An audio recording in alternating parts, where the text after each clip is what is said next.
সম্মানিত দর্শক শ্রোতা, আসসালামু আলাইকুম। আজকের বিষয় হচ্ছে আওয়ামী লীগকে নিষিদ্ধ করে যে সকল ভুলগুলো করছে এই অন্তর্বর্তীকালীন সরকার, সে বিষয়ে সংক্ষেপে আপনাদের সাথে শেয়ার করছি। দেখেন, 5ই আগস্টের পর শেখ হাসিনা চলে যাওয়ার পর বাংলাদেশে আওয়ামী লীগের নাম উচ্চারণ করার মতো, আওয়ামী লীগের সভা সমাবেশ করার মতো লোক জনবল খুব কম ছিল। এমনকি আগামী 5 বছরেও আওয়ামী লীগের সভা সমাবেশ তেমন হতো কিনা আমার বোধগম্য হয় নাই। যেটা আমরা 5ই আগস্টের পর আমরা ভেবেছিলাম যে আগামী 20 বছরে আওয়ামী লীগ ক্ষমতায় আসতে পারবে না, কিন্তু আমরা এই বাংলাদেশের অন্তর্বর্তীকালীন সরকার ডক্টর ইউনূসের সরকার পদে পদে ভুল করার কারণে আওয়ামী লীগ খুব ভয়ঙ্কর রূপে বাকশাল কায়েম করে প্রতিষ্ঠিত হবে, আমার যেটা ধারণা হচ্ছে। দেখেন, এই অন্তর্বর্তীকালীন সরকার আওয়ামী লীগকে নিষিদ্ধ করে যে সকল ভুলগুলো করেছেন, প্রথম ভুল হয়েছে এই অন্তর্বর্তীকালীন সরকার এই ডক্টর মোহাম্মদ ইউনূসকে নিয়ে মানুষ অনেক বিতর্কিত বক্তব্য ছিল যে 1971 সালে তার বয়স ছিল 31 বছর, তিনি স্বাধীনতার যুদ্ধে অংশগ্রহণ করেননি।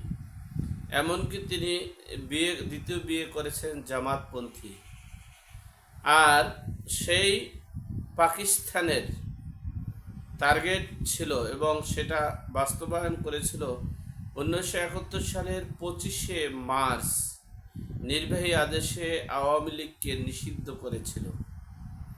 আর সেই পাকিস্তানের উত্তরসূরি গোলাম আজম যারা আছেন, তাদের উত্তরসূরিরা সেই আওয়ামী লীগকে নিষিদ্ধ করার যে পরিকল্পনা ছিল সেটা বাস্তবায়ন করেছে আবার 54 বছর পর। এটা প্রমাণিত হলো। আমি আবারও বলছি, আওয়ামী লীগ আগামী 5 বছরেও মিটিং মিছিল সভা সমাবেশ করতে পারত কিনা আমার সন্দেহ আছে। আর 5ই আগস্টের পর ভেবেছিলাম বিগত 17 বছর যে ক্ষমতার অপব্যবহার করেছিল যারা অপব্যবহারকারী, তাদের অপব্যবহারের কারণে আগামী 20 বছর আওয়ামী লীগ ক্ষমতায় আসতে পারত না। কিন্তু আমাদের অপকর্মের কারণে আওয়ামী লীগ খুব দ্রুতই প্রবাসী সরকার গঠন করে, বাংলাদেশে সরকার গঠন করে, 1971-এর চেতনাকে ধারণ করে সেই 25শে মার্চের রাজনৈতিক দল আওয়ামী লীগকে নিষিদ্ধ ঘোষণা করার প্রতিশ্রুতিতে বাংলাদেশে যে যুদ্ধ হয়েছিল সেরকমের একটা আভাস পাওয়া যাচ্ছে। আর সেই আভাসের মাধ্যমে সেখানে 9 মাস যুদ্ধ হয়েছে, এখানে কয় মাস যুদ্ধ হবে আমি জানি না, এরপরেই আবার সেই বাকশাল কায়েম হতে পারে। যাই হোক, এই ডক্টর মোহাম্মদ ইউনূস 1 নম্বর ভুল করেছে। 2 নম্বর ভুল করেছে আওয়ামী লীগকে সেই 1971 সালের 25শে মার্চের কালো রাতের পরে যে আন্দোলনের ঝাঁপ দিয়েছে, সেই ঝাঁপ দেওয়ার রাস্তা তৈরি করে দিয়েছে ডক্টর মোহাম্মদ ইউনূস। 3 নম্বরে হলো বাকশাল কায়েম করার কথা ছিল, এটা বঙ্গবন্ধু শেখ মুজিবুর রহমান বাকশাল কায়েমের পক্ষে দৌড়েছিল, সেই বাকশাল প্রতিষ্ঠা হওয়ার সম্ভাবনা আছে। 3 নম্বর হলো আওয়ামী লীগ আইসিইউতে ছিল, সেই আইসিইউ থেকে চিকিৎসা করে তাদেরকে রিলিজ স্লিপ অর্থাৎ তাদেরকে টিকিট দিয়ে সুস্থ করে বাসায় ফিরিয়ে দিয়েছে।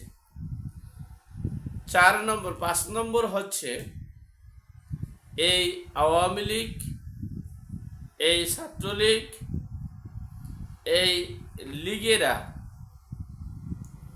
যাদের ভয় ছিল, ভীত ছিল, গর্তে থেকে বের হবে না, তারা এখন মনে করছে আমাদের ভয়ের আর কিছু নেই, হারাবার আর কিছু নেই, যা কিছু হারাবার হারিয়ে গেছে, আর কিছু হারাবার দুঃখ নাই।